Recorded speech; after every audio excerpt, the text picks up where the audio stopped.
अभी हम लोग ने किसका डिकोलोनाइजेशन पढ़े? उसमें कोई डाउट है? अभी किसका पढ़ेंगे?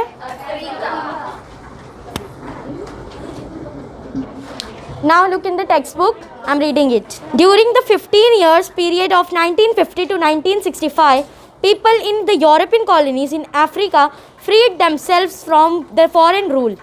The education system imposed by the European was alien to them. Ironically, African leaders were trained in this alien educational system, and their education had introduced them to American independence struggle, French Revolution and nationalism. The African people became aware of nationalism and national pride. Now listen. 1952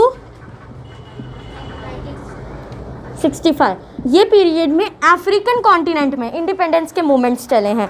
अब जाहिर सी बात है, जब Asian continents, Asia का जो continent है, Asia की जितनी भी कंट्रीज़ है, वहाँ इंडिपेंडेंट के मूवमेंट चल रहे हैं सारे, तो अफ्रीका भी कॉलोनी था, तो अफ्रीका उनसे इंस्पायर होगा, फिर यहाँ पर भी मूवमेंट्स स्टार्ट होंगे. अब मैंने पहले ही बताया था कि ब्रिटिशर्स और जो भी यूरोपियंस थे, जहाँ जहाँ अपनी कॉलोनीज बनाई थी, वहाँ अपने एजुकेशन सिस्टम को भी इंट्रोड्यूस करवाया था, राइट.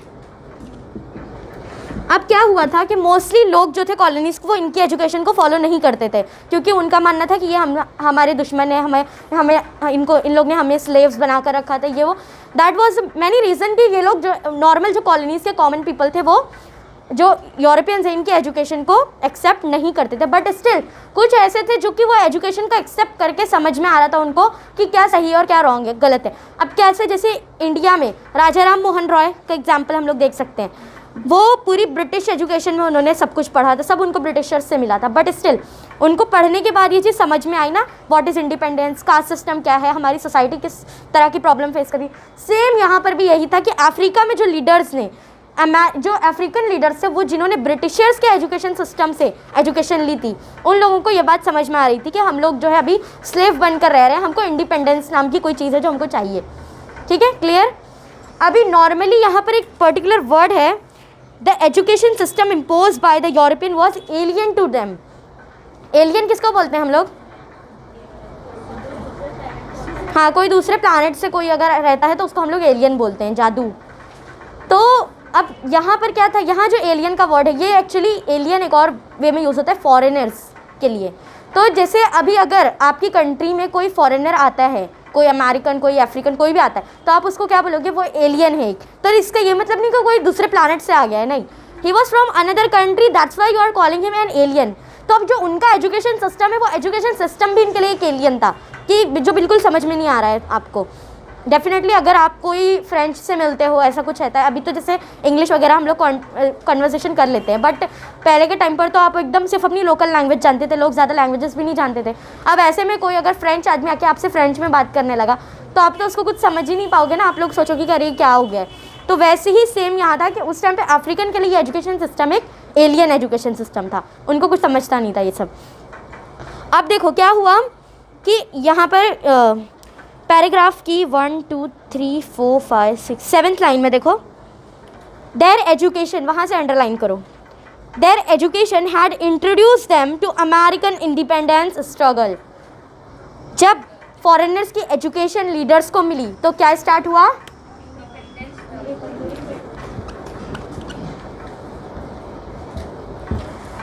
अब ये इंडिपेंडेंस स्ट्रगल जो है, ये American independence struggle, French revolution, ये सब पता है क्या था? क्या है मालूम? अमेरिकन इंडिपेंडेंस स्ट्रगल डेफिनेटली नाम से समझ में आ रहा है कि अमेरिका के इंडिपेंडेंस के बारे में है इन्फॉर्मेशन.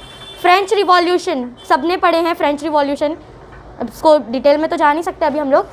अमेरिकन अब देखो वो जो एजुकेशन सिस्टम से मिल रही है ना एजुकेशन, ये सब उसमें है. अमेरिकन इंडिपेंडेंस, फिर फ्रेंच रिवॉल्यूशन. अब ये सब जो इंसिडेंट्स हुए थे पास्ट में, हिस्ट्री के जो थे, अब ये सब इंसिडेंट्स क्या बता रहे थे कि जो लोग ने भी फ्रेंच रिवॉल्यूशन में जो लीडर्स थे, जो फाइट हुई है, या अमेरिकन इंडिपेंडेंस में जो फाइट्स हो रही है, ये सब बेसिकली किसके लिए थी? इंडिपेंडेंस के लिए. तो यही सब जो है मतलब सिचुएशंस थी, यही सब इंसिडेंट्स है जिससे अफ्रीकन लोग इंस्पायर हुए थे, और इस तरह फिर इन लोग ने अफ्रीका में इंडिपेंडेंस मूवमेंट स्टार्ट किए थे. Okay, clear? Any doubt? Then after the Second World War, nationalism got a further boost. England and France gradually began to grant more rights to the Africans in their colonies. This strengthened the independence movements in African nations. अब second world war के time पर बहुत बार बता चुकी हूँ ना कि African ये सेकेंड वर्ल्ड वॉर में जो यूरोपियन नेशंस थे, यूरोपियन कंट्रीज थी, वो एकदम कमज़ोर हो चुकी थी क्योंकि इतनी सारी फाइट किए थे, इतने सोल्जर का लॉस था, फिर उसके बाद इतने वेपन उनके इधर उधर सब हो गए थे, मतलब कितना मनी का सब बहुत सारी प्रॉब्लम्स थी, तो वो खुद एकदम कमज़ोर थे, तो कॉलोनीज़ का तो ख्याल रख नहीं सकते थे अब इतने अच्छे से। तो उस टाइम अफ्रीका तो कॉलोनी था। तो अब क्या हुआ कि जब ब्रिटिशर्स जो इंग्लैंड के लोग थे वो लोग जब कमज़ोर होने लगे वर्ल्ड वॉर 2 के बाद, तो उन लोगों ने ना कुछ राइट्स जैसे देने शुरू कर दिए अफ्रीकन्स को। अब आपके पास जब पावर रहती तो आप ज़बरदस्ती से किसी को भी होल्ड कर सकते हो, बट जब आपकी पावर नहीं रहेगी तो आपको होल्ड करने का कोई राइट ही नहीं मिलता है ना।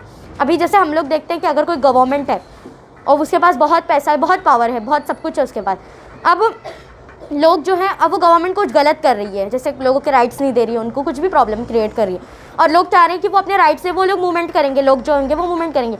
अब गवर्नमेंट के पास अगर पावर रहेगी तो वो क्या करेगा, गवर्नमेंट क्या करेगी, वो अपनी पावर का यूज़ करके वो मूवमेंट वो ख़त्म करवा देगी, लोगों को भगा देगी, अरेस्ट करवा देगी, जो भी कोई भी स्टेप ले सकती है। बट अगर गवर्नमेंट ही एकदम कमज़ोर है, वो अपना ही ख्याल खुद से नहीं रख सकती है, तो फिर वो पब्लिक को क्या संभाल पाएंगे। तो अगर कोई मूवमेंट करना शुरू कर देता है कोई एक राइट को भी लेकर, तो उनको वो राइट्स देने पड़ते हैं। तो वैसे ही हुआ वर्ल्ड वॉर 2 के टाइम पे, पूरा ध्यान तो वर्ल्ड वॉर में लगा हुआ था, है ना। ऊपर से इतनी सारी प्रॉब्लम्स थी, सोल्जर्स की डेथ, फिर पैसा नहीं था, इतनी फाइनेंशियल सिचुएशन, सब कुछ ख़राब था। तो अफ्रीका में क्या हुआ, कुछ राइट्स मिलने शुरू हुए क्योंकि ये लोग भी वॉर का फ़ायदा उठा रहे थे और अपनी इंडिपेंडेंस के मूवमेंट स्टार्ट कर दिए थे। अब क्या हो रहा था, जो यूरोपियन कंट्रीज थे उनको दोनों तरफ से प्रेशर था, एक वर्ल्ड वॉर का और दूसरा कॉलोनीज़ का। तो वो लोग क्या कर रहे थे, कॉलोनीज़ में कुछ राइट्स देने लगे थे ताकि थोड़ी देर के लिए कॉलोनीज़ शांत हो जाए, फिर जब वर्ल्ड वॉर खत्म होगी तो यहाँ पर आकर देख लेंगे। तो वो जो राइट्स लोग ने थोड़े थोड़े देने शुरू किए ना, वहीं से जो है अफ्रीका में इंडिपेंडेंस मूवमेंट और ज़ोर पकड़ता गया।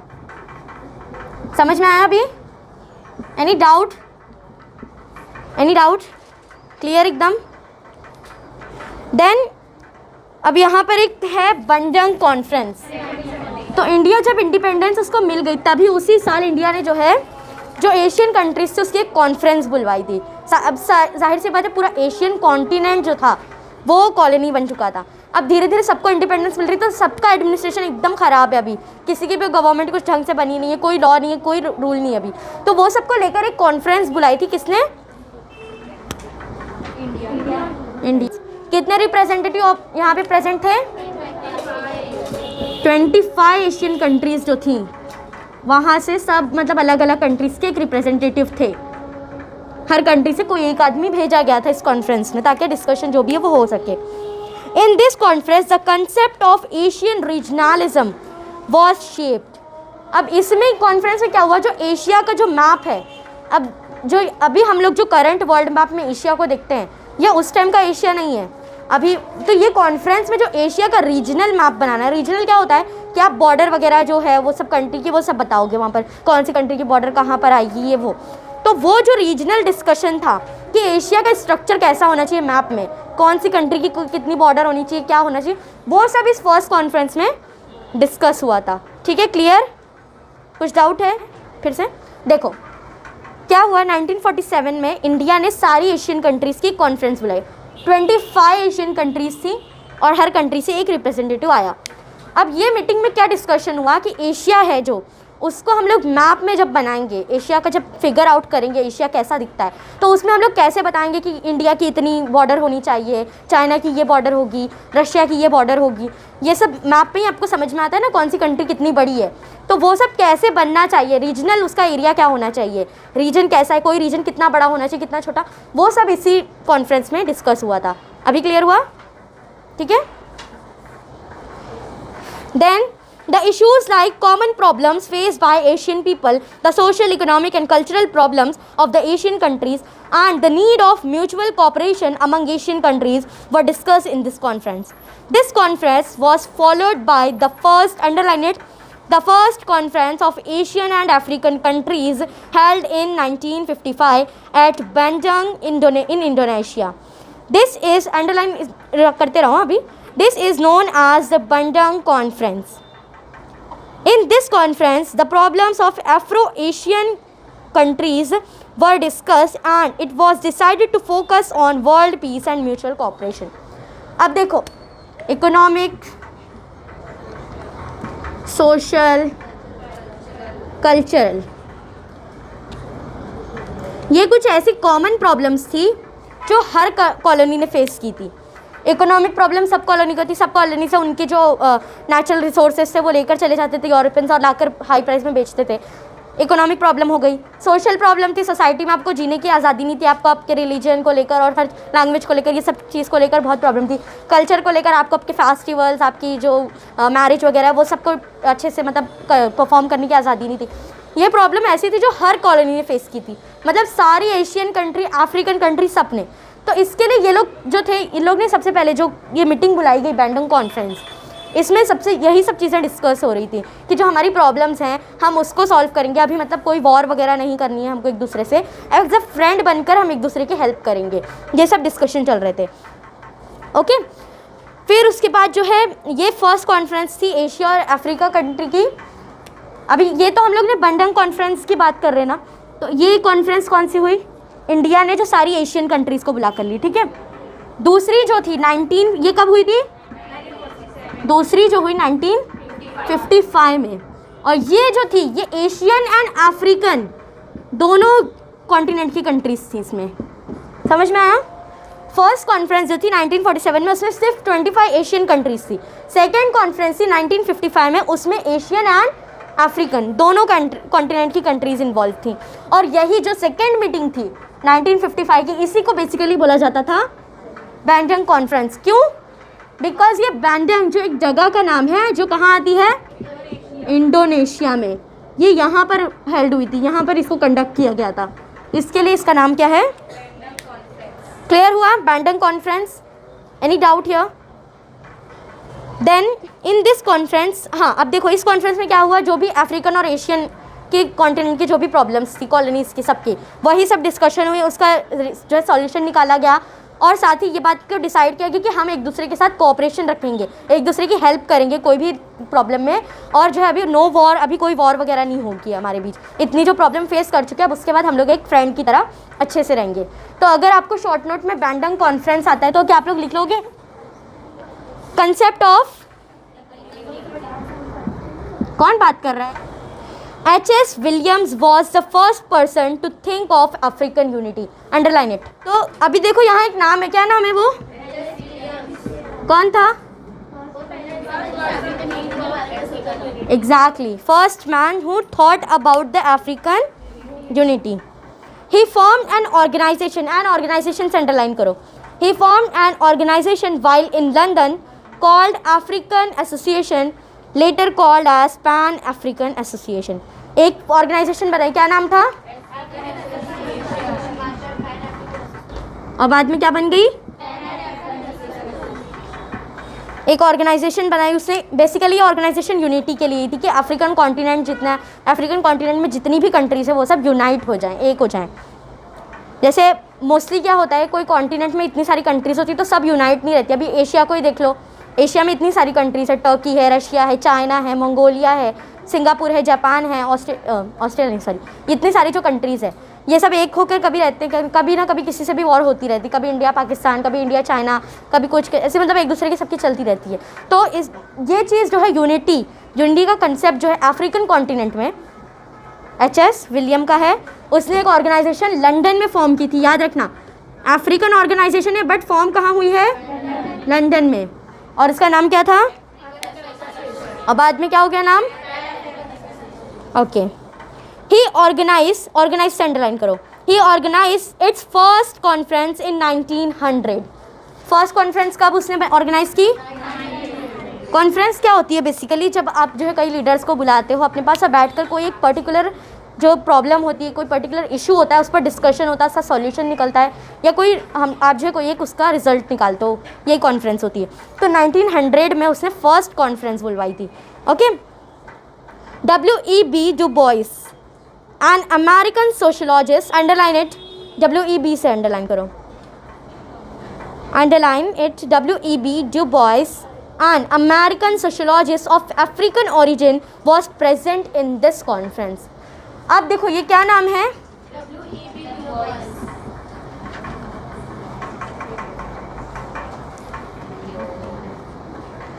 ये जो था WEB जो बॉयज़ है, ये क्या था? अमेरिकन सोशोलॉजिस्ट था, बट कहाँ से था ये? अफ्रीका से था।